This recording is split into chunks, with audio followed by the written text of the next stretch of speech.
नमक खाने से काम अधिक उत्पन्न होता है, इसलिए बहुत से साधक नमक छोड़ देते हैं। इसलिए व्रत में नमक खाना वर्जित है। कामोत्तेजना न बढ़े इसके लिए व्रत में नमक खाना वर्जित है। पर हम लोग इतने चटोर हैं कि व्रत के दिन फलाहारी नमक ले आए, बोले ये फलाहारी है। अरे भले आदमी, एक दिन रामरस नहीं खाओगे तो क्या मर जाओगे?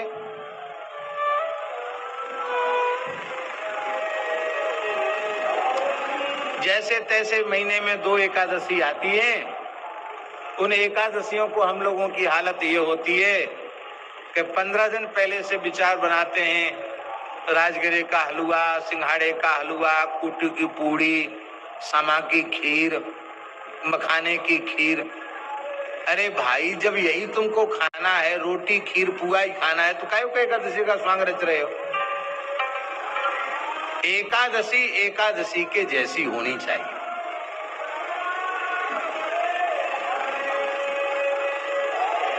आप लोगों को लाभ मिले इसके लिए हम निवेदन कर रहे हैं।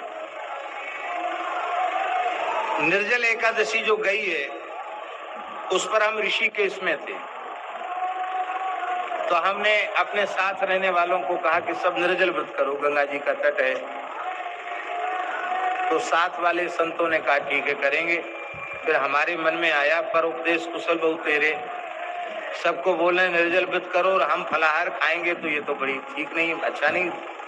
भले ही मर्यादा बस कुछ न कहें, पर मन में तो सोच ही लेंगे कि ज्ञान का उपदेश खाली चेलों के लिए, गुरु जी के लिए तो कुछ नहीं है। तो हमने कहा, लेकिन ठाकुर जी ने चला दिया और तब से अब तक प्रत्येक एकादशी जल पर ही करते हैं। यात्राएं भी समान रूप से चलती हैं। कथाओं में 2 बार 3 बार बैठक भी हो जाती है और सोचते कैसे हो, बहुत बढ़िया से हो रहा है, कोई परेशानी नहीं। आज जब से ऐसी एकादशी शुरू की है तब से बड़ा संतोष है, बड़ी शांति है, बड़ा मन प्रसन्न रहता है। हमारी कहने का मतलब आप लोग ऐसा मत करना, लेकिन यदि शरीर में सामर्थ्य हो और कोई ऐसी रोग आदि की कोई बाध्यता न हो तो व्रत के समय हमें छल नहीं करना चाहिए। व्रत को व्रत के जैसा ही करना चाहिए, तभी हमको। तो नमक ज्यादा खाने से काम की वृद्धि, मिर्चा खाने से क्रोध की वृद्धि, इसलिए मौत से साधक मिर्चा त्याग देते हैं।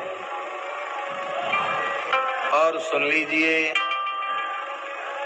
मिठाई अधिक खाने से लोभ की वृद्धि होती है, इसलिए मीठे का भी त्याग कर देते हैं। लोभ सकल व्याधिन कर मूला। नमक नहीं, मिर्चा नहीं, मिठाई नहीं।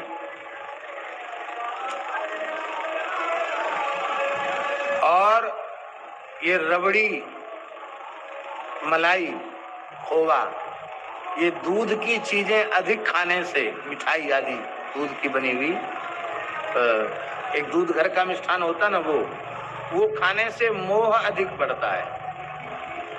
घटाते घटाते घटाते फिर केवल रोटी पर आ जाते, केवल भात पर आ जाते हैं।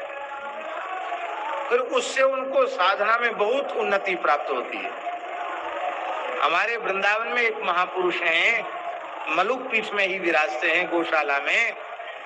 मर्यादा के कारण हम उनका नाम नहीं लेना चाहते, पर ले दें, श्री परमहंस जी महाराज। अनुमान है हमारा लगभग 25 वर्ष तक उन्होंने न गुड़, न तेल, न घी, न दूध, न दही, न मिठाई, न फल, कोई चीज 25 वर्ष तक नहीं खाई।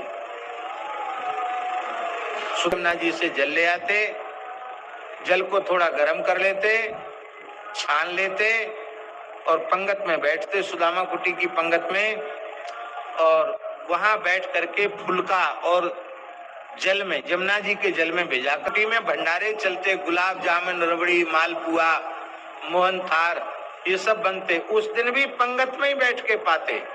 क्या पाते? उस दिन रोटी अपने वहां बना लेते, कुठार से आटा मांग लेते और रोटी बनाकर बगल में लोग डुबाकर रोटी खाते 25 वर्ष तक। बाद में एक बार शरीर बहुत अस्वस्थ हो गया उनका, शरीर को भी कुछ तत्वों की जरूरत तो है ही है। तो महाराज जी ने उनको मिशन भर्ती कराया, रामकृष्ण मिशन। ज्यादा बीमार हो गए, अब वो खाए नहीं कुछ। तो मिशन वाले स्वामी जी बोले, बाबा जी आपने कैसा मरीज यहाँ भर्ती किया, दवाई खाओ। बोले नहीं खाएंगे। ये नहीं कहा, ये खाएगा क्या?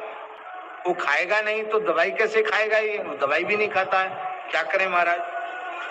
महाराज जी हॉस्पिटल गए। महाराज जी ने कहा, परमहंस जी आपने जितना शरीर को कसना था कस लिया, आपकी तपस्या पूरी हो गई। अब जो ठाकुर जी को भोग लगता है प्रेम से आप पाओ। आज भी उनका आहार अत्यंत सूक्ष्म है।